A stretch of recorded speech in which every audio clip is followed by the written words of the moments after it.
Difference between Hindi language and English language. तो वैसे तो बहुत सारे अंतर हैं दोनों भाषाओं में, लेकिन इसमें से कुछ अंतर को शॉर्ट लिस्ट हमने किया है जो आपके सामने प्रस्तुत कर रहा हूँ।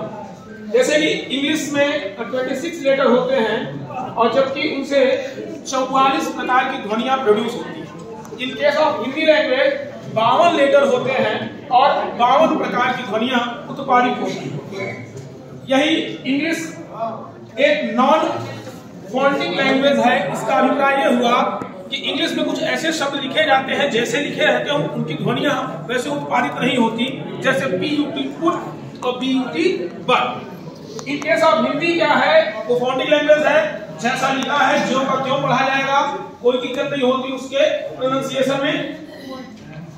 इसमें इंग्लिश के केस में साइलेंट फीचर भी होता है। बहुत सारे ऐसे शब्द हैं जिनमें कुछ अक्षर अपने स्थान पर साइलेंट होते हैं, जैसे नॉलेज हो गया, ऑनेस्ट हो गया, प्लीज हो गया। लेकिन हिंदी में साइलेंट फीचर नहीं होता। सारे के सारे फॉन्ट, सारे के सारे लेटर एग्जैक्टली साउंड प्रोड्यूस करते हैं, उनको पढ़ा जाता है।